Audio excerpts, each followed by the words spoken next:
Project for today is going to be this John Deere 325. It had a broken key in the ignition, which I got a key for it. I used one that I had, but it turns on, but then we don't have a start position. So these keys have this circuit board here is part of it, and then in the back there's another circuit board that is connected right to the key. This is a used one that I had, but this is a different style. It only has one positive wire coming out and that other one has two. So I tried plugging this stuff in. The lights up here just flashed and it wouldn't do anything, so it must have something that's missing in the circuit. These were super overcomplicated designs, and it's really expensive for that key switch. I found an aftermarket one for around $100, but they don't want to spend the money on this one that much. It's already got like 14 or 1500 hours on it. So what I'm going to do is, being the key works to shut it on and off, I'm going to run a hot wire down.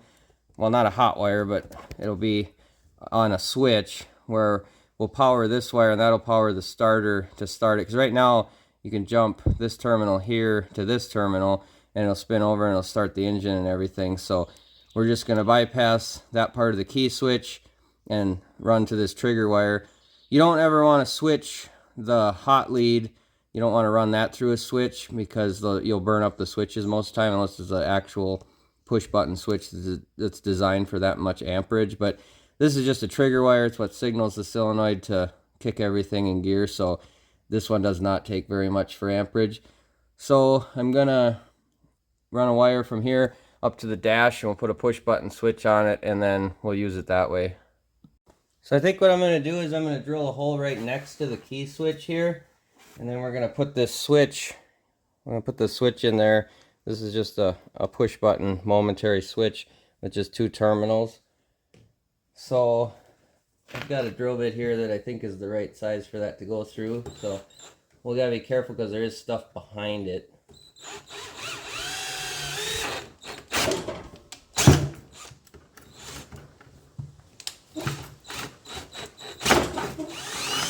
That's what I was kind of worried about. That plastic gets grabby and it sucks the drill bit in. So we'll push that up through there. Well, let me check to make sure our sizing, that looks like it's right. I was going to put it somewhere a little bit easier to get my hand in there and stuff, but I don't want it to be able to be like kicked or anything when you get on the mower.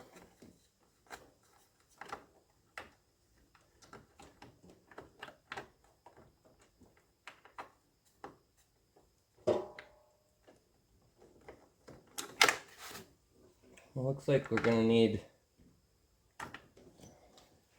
just a little bit bigger hole.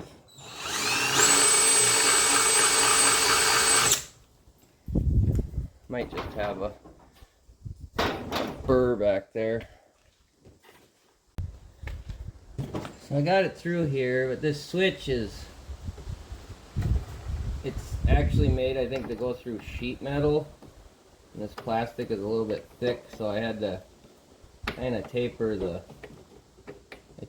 hole with a bigger drill bit to make it fit.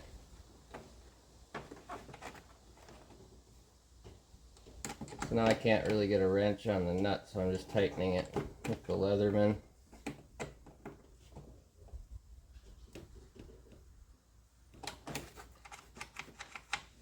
Which that looks like it should work. So now I'll get to running some wires. We got to run a positive wire to the switch and then a wire down to that starter. So I've got a power wire running to the switch now. I ran that down and through here and then down to the starter here. So now we need to grab power from somewhere. You could just go directly to the battery, but otherwise I would like to add a fuse to it if I were to do that. So I'm gonna go for this power wire here. It comes off the key switch anyway, so we'll just splice into that and split it from one into two wires, and that way we'll have fused power, so if anything goes wrong it'll still blow a fuse. As I've seen a lot of these that people do themselves that are just basically a fire hazard where they end up using wire that they shouldn't be using, or they just wire it completely wrong. So that's why I thought I'd do a quick video on this. I'm not going to document every little bit of it, but the main thing is you want to just hook to the trigger wire on your solenoid. This is a solenoid on the starter, but most mowers have them remotely somewhere else. But you just don't want to run directly to that power wire, because you'll just burn up your switches.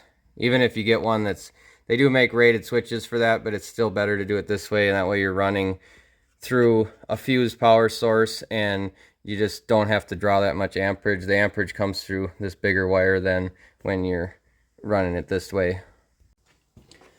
So I think I'll unplug this wire just to make it easier to work with.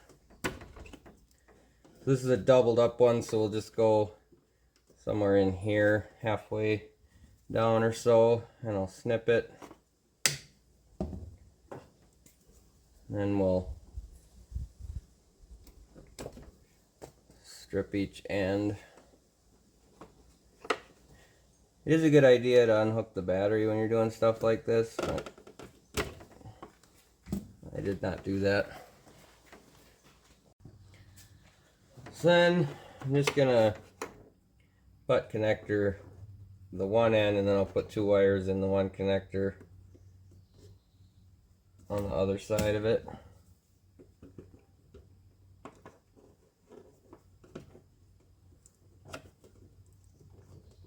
I did forget my little torch for shrinking this shrink tube, so I'll have to come back and do that. So now I'm going to take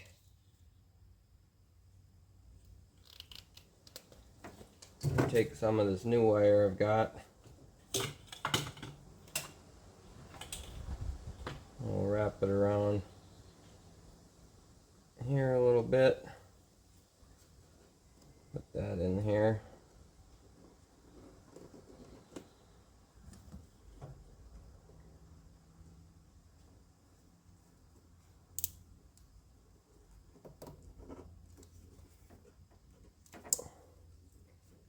Put that down.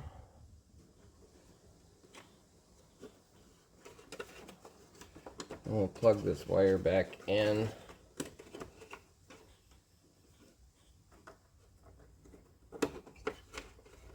Like that. I should probably need about that much wire.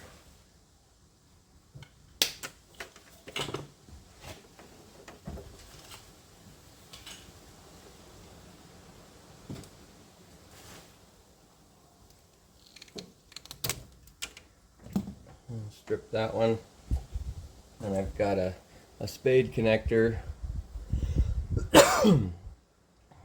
spade connector to go on here. It'll clip onto that switch there.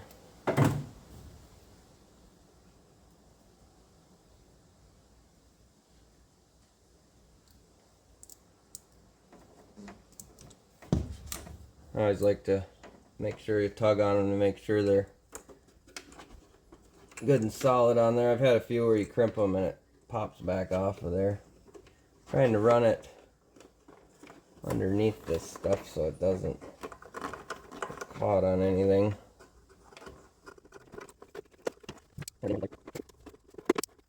So that is all connected up now, back in here. So we'll see if I push the button. There we go. So that'll work out good with that right next to the key. I wanted to keep it so we don't kick it on the side or anything when you're getting on and off of it, because that will turn it over, I think, with the key off. Yeah, so it'll still turn over with the key off. So you could wire it into a positive wire where it's only positive when the key is on, but this one with that circuit board and stuff, it was just easier to do it this way. So I'll get the tools cleaned up and we'll fire it up and test it out.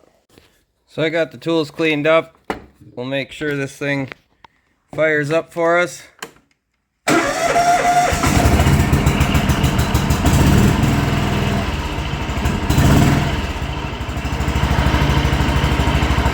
seems to work good. I'll run it outside and we'll test bowl a little bit with it, and this one should be good to go.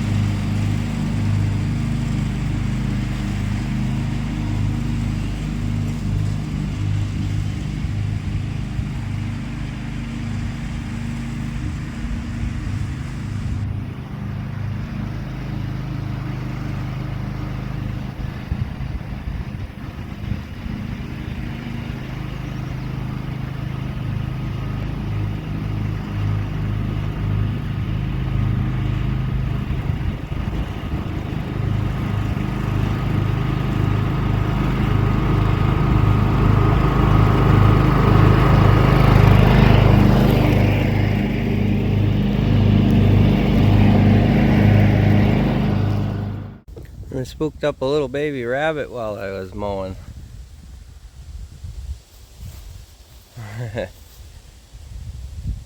We'll leave him alone.